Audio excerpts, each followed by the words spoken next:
If you're 50 years old and your retirement account balance reads zero or close to it, don't change the channel. What I'm about to share could be the most important financial conversation you've ever had. Let me ask you something. Do you know what the average American has saved for retirement by age 50?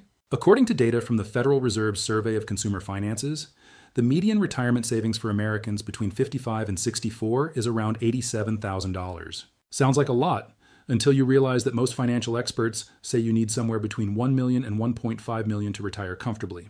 That gap is staggering. But here's what nobody tells you. 50 is not too late, not by a long shot. In fact, turning 50 unlocks financial advantages that younger workers simply don't have access to. The IRS gives people 50 and older the ability to make what are called catch-up contributions. And if you use them wisely, combined with a clear strategy, you can build meaningful retirement wealth in the next 15 to 20 years. I know some of you are feeling a knot in your stomach right now. Maybe you spent your 30s raising kids, surviving a divorce, paying off medical bills, or just trying to keep the lights on. Life doesn't always go according to the financial plan, and that's okay. What matters now is what you do next. In this video, I'm going to walk you through the first 3 steps you need to take, right now, today, when you have no retirement savings at 50. These aren't vague motivational tips. These are concrete, actionable moves backed by real financial strategy. Let's get into it. Before we dive in, if this kind of content helps you take control of your financial future, hit that subscribe button and give this video a like. It takes 2 seconds, and it tells us to keep making content like this. Share it with someone you care about who might need to hear this today. Now, let's get to work. Step 1, get brutally honest about where you stand. Before you can move forward, you have to know exactly where you're starting from. I'm talking about a complete financial inventory. No rounding up, no guessing, no avoiding the uncomfortable numbers. Here's what you need to calculate. First, your net worth. Add up every asset you own. Your home equity if you own a home, any savings accounts, checking accounts, any investments, a 401k from an old employer you may have forgotten about, a pension if you have one, the cash value of a life insurance policy. Then subtract every liability. Your mortgage balance, car loans, credit card debt, student loans, medical debt. The number you get is your starting point. It may be negative. That's okay. You need to know the truth. Here's something that shocks most people. The Social Security Administration estimates that 1 in 3 Americans between 55 and 66 have absolutely no retirement savings. None. You are not alone, but you do need a plan. Second, you need to understand your Social Security benefit projection. Go to ssa.gov right now and create an account if you haven't already.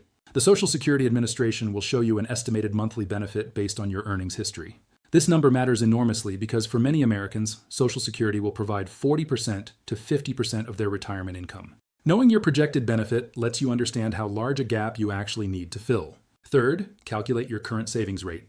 How much of your monthly income are you actually setting aside? If the answer is 0, we need to change that immediately, and step 2 addresses exactly how.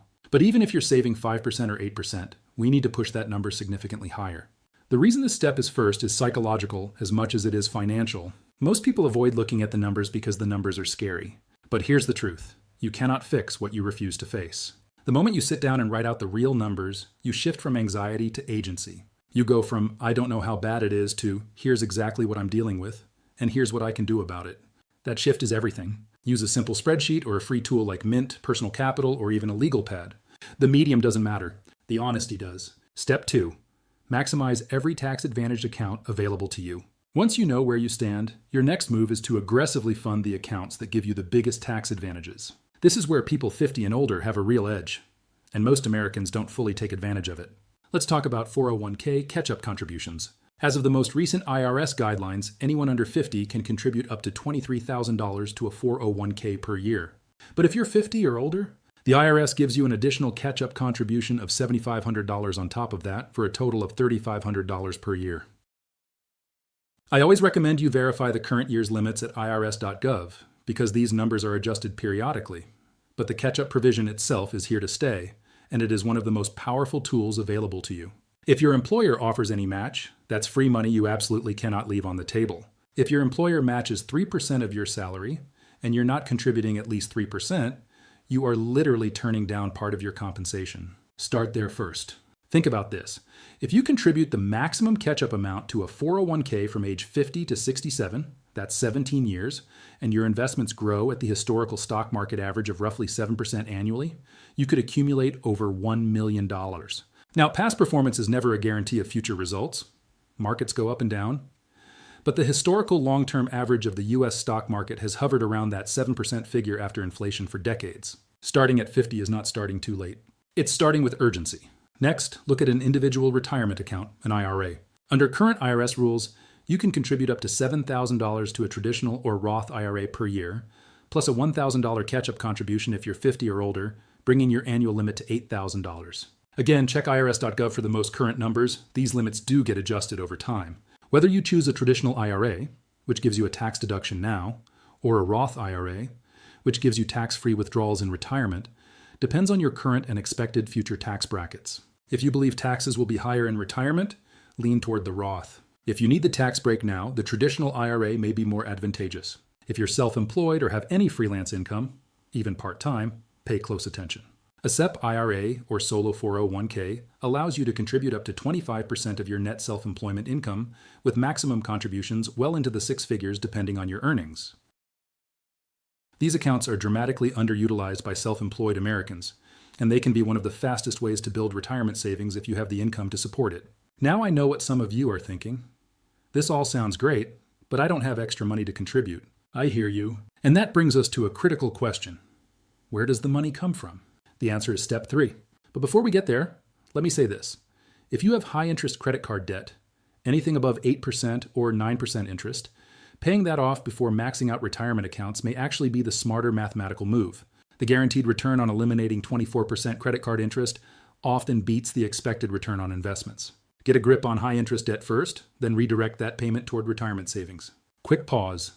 If you're finding this valuable, this is a great moment to share this video with a friend or family member who's in the same situation. A-Like also helps us reach more people who need this information.